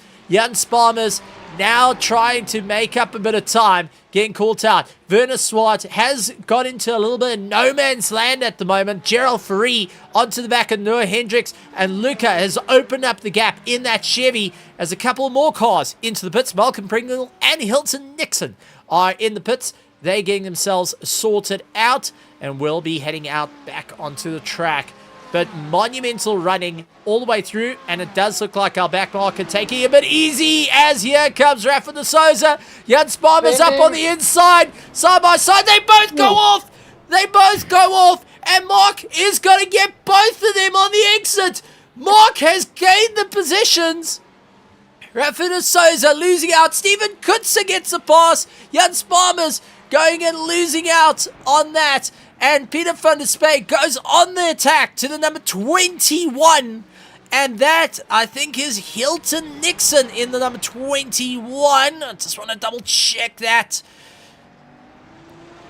That is Hilton Nixon. That goes and loses out to Peter van der Spey, who gets a pass done and dusted. Jan Sparmer's tried his luck dealing with Rafael de Souza. Both of them landing up in the dirt. And they both, unfortunately, for anyone that's a shoe fan, it's a big fan of Nikes or any of that, both of them did the equivalent to creasing their J's. Now, if you are a shoe lover, you know exactly what that is. For anyone that's not a shoe lover, that's basically taking a car key and scratching the paint on your own car. It is just pain, unfortunately. I think my soul just left my body because you had to say the two most painful things ever. Creasing your Air Jordans. If you do not know what J's is, sorry, you must be part of the older generation. And yes, I just say that. And then also going and scratching your car paint job. Oh, that was painful. But I mean, Peter van der Spey, the captain, just absolutely doing a phenomenal job there by using the front runner, the blue flag, to get the leg up on Hilton Nixon to get that position back from him. That was just phenomenal driving and great use of the traffic that's coming up. But here we see the likes of Wayne Kersop trying to get the move on the Pandacity BMW there of, who's that, car number 40. That is Brandon Roberts, 412. But I do want to point out that our leader, Julian Familiaris, is closing down to finishing the race. Daniel Demetrios Petro onto the back of him. Jason could see miles back. Now, unfortunately, losing out a lot of run there. On number 23, that is the likes of Luke Lucchesi just following him through. But it does look like making his way through Ravazza 1 into Ravazza 2. Ladies and gentlemen, welcome to Italy. Welcome to the top spot. Julian Familiaris taking the top spot for first place, with Daniel Demetrios Petro in the Ferrari taking second place as they come across the line. Jason Kutsi going and having the Screaming Eagle in third. Fourth place will be Jean van Rensburg. Luka Lugovic will be coming across the line with Noah Hendricks right behind him. I think Noah a little bit too far back to be able to take that fight. Gerald Ferrari keeping in sight. Werner Swart gets past. Mark Heron getting a absolute well done there. Rafa de Souza finishing in 10th. Steven Kutzer will be finishing in 11th position. Jan Sparmer's down in 12th. Cabello Matsamai, Prince KB coming in 13th position. Yasin Ismail keeping ahead of Luke Lucchesi as they make their way through. So it wasn't Luke Lucchesi that was on the back. The number 21 was not Hilton Nixon. There was definitely a Porsche. So one of the RDSA Porsches. Luke Lucchesi will be coming across the line. Fani Graveseen battling it out with Doug Herber on the back of him. Doug Herber of Team Tryhard Racing Orange pushing Fani Graveseen to the absolute limit at the moment. Will Fani be able to get it sorted out as they go and fight their way through? And well done to Fani Graveseen ahead of Doug Herber. Joppie Simons comes across the line in 18th position. Brandon Robert, Greg van Niekerk. Absolutely tremendous stuff. We finish up in 20th. Stephen Cakebread, Paul Webber, Quinton Costa, Willem Pienaar, Venan Kursop, Herman Lazarus, Etienne Swart, Willem Buerta, Roland Ferreira coming across the line. And once again, happy birthday to Roland Ferreira. Going to be smiling at that one and going to be having a piece of chocolate cake afterwards. If you're not having chocolate cake, you're not having cake at all. Peter van der Spey, the captain, surviving the fight, will be smiling ear to ear. Raymond Duggan trying to chase him down. Ryan van Wyk, Leon Wessels, Duncan Roderick, Dalton Holmes, Hilton Nixon, Malcolm Pringle, Jeff Hancock, Robbie Teens, Paul Nadir, Yasamai, Paul Gerber, Yuri Umpi Swart down in 44th, and 45th is Kathleen Jensen. What a race! What an exciting time! Wow, what a run for round 3 of our RaceFace.Pro GT3 Sprint Series here on iRacing. And I've got to reiterate iRacing because we're going to drop some news by the end of this broadcast. There's a whole lot to be said. Let's take a look at the results, Cameron, because it is going to be exciting. And we're going to start off with our Pro class. And that is Julian Familiaris taking the win for our pros. Daniel Demetrius Petro in second. Jason Coetzee in third. Luka Lugovic in fourth. Fifth, Noah Hendricks, Gerald Ferree, Werner Swart, Rafael de Souza, Jan Spalmers, and Cabello Matsumai, rounding out our top 10 for our pros. Taking a look at our Pro-Ams. It is Jean van Rensburg, Mark Heron, Yasin Ismail, Stephen Kutzer, Fani Graveseen, Doug Herber, Greg van Niekerk, Stephen Cakebread, Quinton Costa in 9th position for our Proms, and Etienne Swart in 10th position. Then moving on to our AM class top 10 is Joppie Simons, Paul Webber, Willem Pienaar, Venan Kursop, Duncan Roderick, and Dalton Holmes going and rounding out our field for our top 6 in our AM class. Wow, Cameron, your thoughts on the race? What an absolute amazing go for our drivers. What a start. What an exciting time. No, absolutely, Stephen. A fantastic driving out there tonight. I mean, some close racing, some very hard-fought battles. Yes, some contact here. The rubbing is racing, and that's what we love to see. We don't always just want to see, the wrap-up, nice little bow, and just nobody damages the car. I mean, where's the point in that? Where's the fun in that? Trade paints, get some of the other car's paint onto your car. I mean, it's just plastic. You can just peel it off and put on a new plastic vinyl there. Oh, as you just looking at the replay here with some contact there already. I mean, that's the point. This feature race absolutely delivered from the start. Cars going 4 wide, 5 wide, going on the grass, making contact. Absolute brilliant racing, and some carnage in there. But what is racing without carnage, especially on race, in the beginning laps of the race? So definitely delivered, and it's great to be seeing. Well, it was great to see this the racing out here tonight. Well, let's bring in a couple of our drivers, starting off with our Pro-Am winner, and that is Jean van Rensburg. Mr. van Rensburg, welcome to the commentary box, and what a time for you. I mean, we spoke to you last week with the ovals. We spoke to you about putting pressure on and improving. This time round, you came in with a fight. You came in going guns ablaze. How are you feeling after that one? I'm a bit surprised. I won't lie, Steve. Honestly speaking, I expected a bit worse. When I saw the guys running 41s in practice, I got a bit of a fright. Obviously, hot lapping does not translate to race pace, so my pace was relatively on par for what it was. Happy with the outcome. I can't debate that. Well, you had an early on fight with the likes of Geoffrey. Then you had your teammate on the back of you pushing as hard as he can.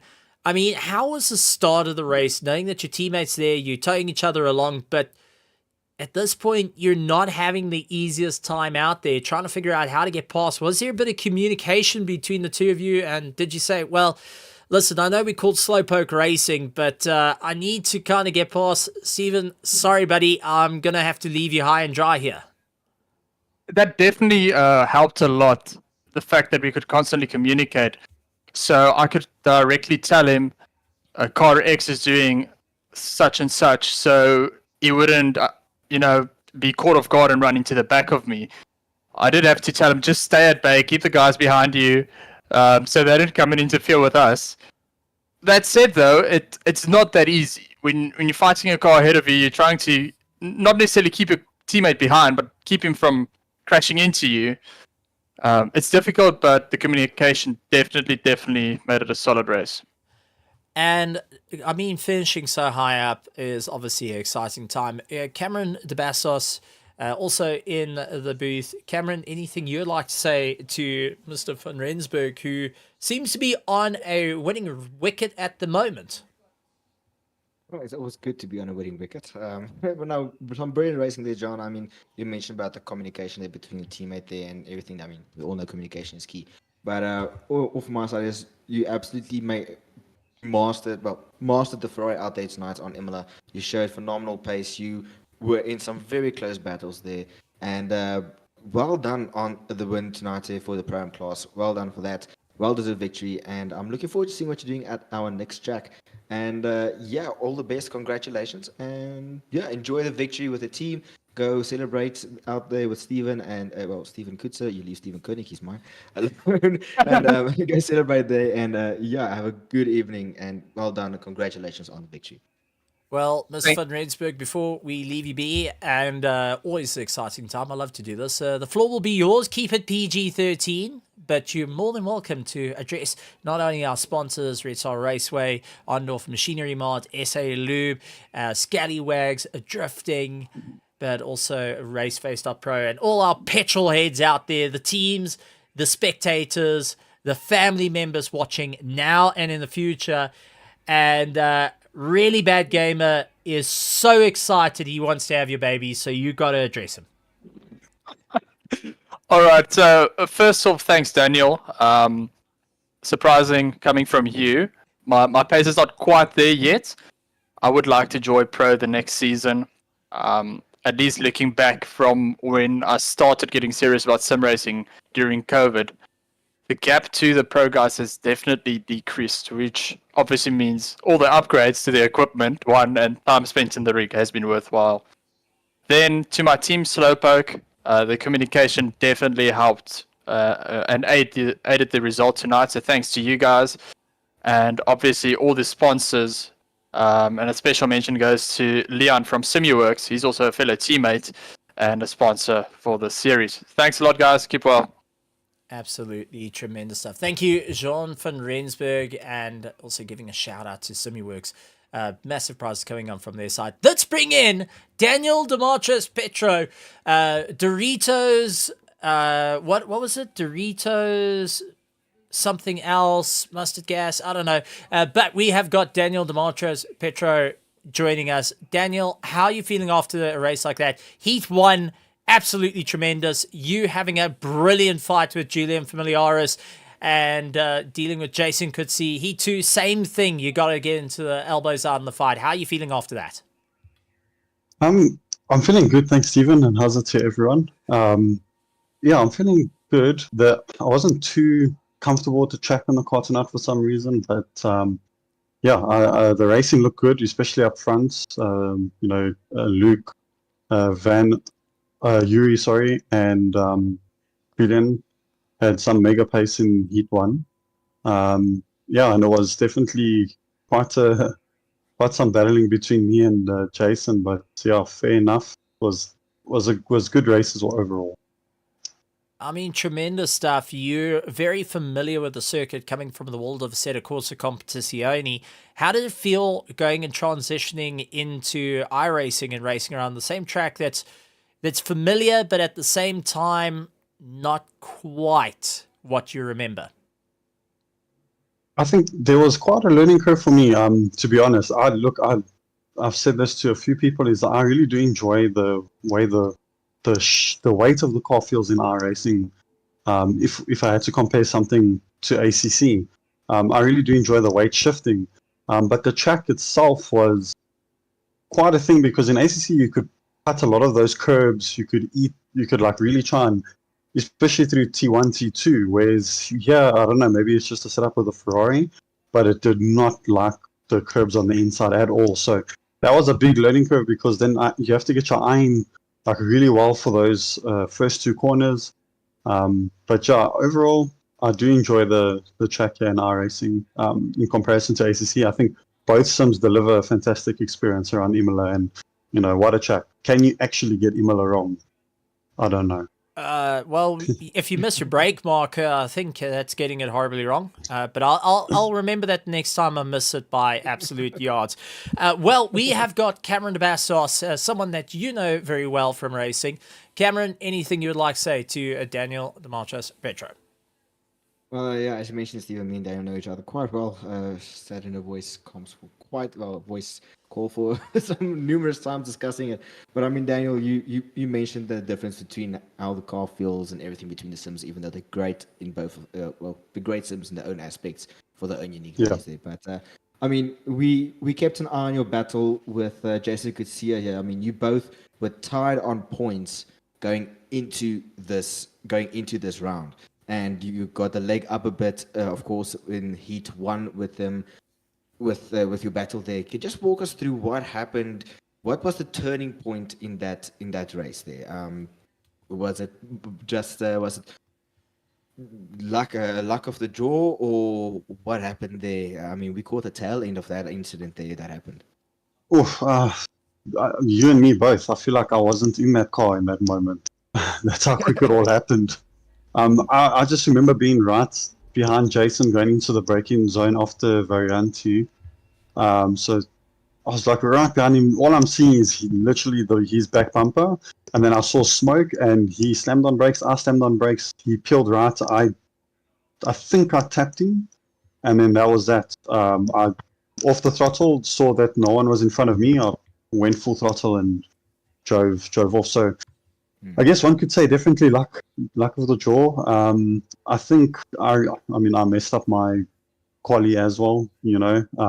These things happen. So either which way, I think the heats had their ups and downs for every driver.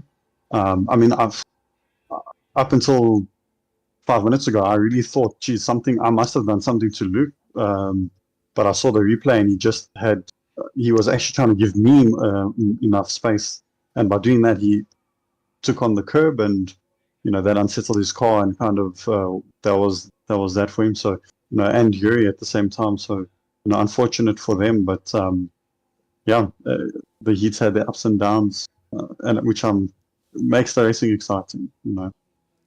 Well, as you mentioned there, the ups and downs that the heats have, and I think it's quite fitting, don't you agree, Stephen? The ups and downs of the heats that mixes well with this track of Imola, with its up hills and downhills, so well done, great driving there, Daniel, and some very good action there. Well, taking a look for anyone that knows about iRating, Julian Familiaris would have gone up 28 iRating. Daniel, you would have gone up 91 iRating, and Jason Cotti up 36 iRating. So this was official. That's a bit of a smiling thing. Daniel, you're the only one amongst the top. This would be the top 10 that is under 2K iRating. That is getting into a fight. I mean, you're dealing with Julian Familiaris with 5K iRating, Jason Cotti 3K iRating, Van Rensburg 2K iRating, Luka Lukovic is 2K iRating, Noah Hendricks 3K. I mean, these are some serious quick drivers, so definitely take your hats off onto that. Great stuff.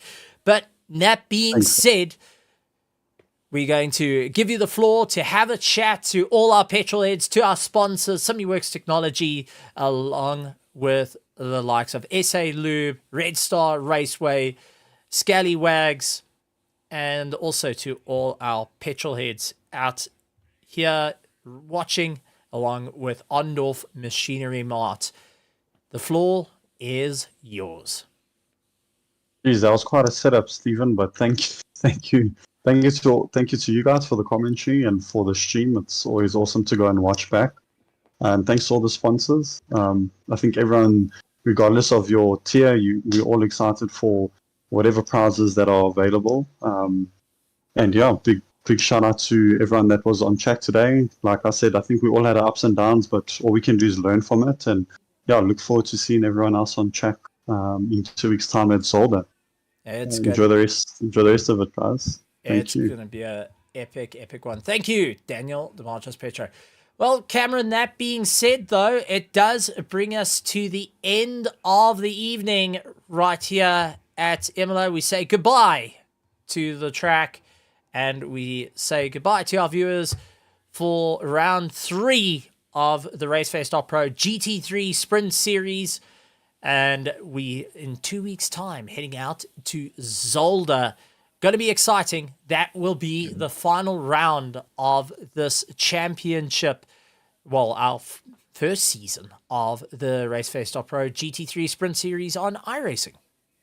Yeah, no, absolutely. I'm looking forward to Zolder. Zolder, a very tricky track, of course. It's quite you have to master it quite well, and there's big chicanes that will definitely make the car go into airplane mode if you go there. But no, looking forward to wrapping up the first season of our GT3 Sprint Series. It's great to have a sprint back, and we're not even back, just almost halfway through there. So great to be back on it and seeing it. And I think I can say it now also, Stephen. Thank you, everybody, for joining. From myself, Cameron Bastos, I wish you all a very good evening. Stay warm and stay safe. And then also from Stephen, Fighty Daddy Corner, Koenig, we wish you a very good evening out there and have a good week further. Yeah, keep an eye out on the YouTube channel, folks, and make sure you subscribe. Hit that bell notification icon. Lots happening. Next week, we will have our SA Lube RS4. They'll be heading out onto the track. This week, though, Thursday, we will have our final round of the RaceFace.Pro SRO SimGrid Community World Challenge Qualifier held by RaceFace.Pro. So keep an eye on that. That's happening Thursday night at 8 o'clock. Then it's going to be the big one, round 2 of our RaceFace.Pro GT3 and GT2 Endurance Series, starting on Saturday at 5 o'clock. They will be heading out in an 8 hours of Monza out on Assetto Corsa Competizione for round 2, and they'll be racing till 1 o'clock in the morning. So keep an eye on that. It's going to be an absolute banger. Plus, we do have from next week, the RaceFace.Pro will be bringing back the GT3 Sprint Series on Assetto Corsa Competizione. So expect to have lots and lots of fun there. So much is going on. Go down to SimGrid, look up RaceFace, and join in the racing. Whether you're a big fan of iRacing, whether you're a big fan of Assetto Corsa Competizione, join us out on the Discord. Keep an eye out on all the social media. Big shout out to our sponsors, SimiWork Technologies, Ondorf Machinery Mart, SA Lube, Scallywags, Drift School, along with Red Star Raceway, and right here from the THT Productions. Like always, a good morning, a good afternoon, good evening, and good night, everybody.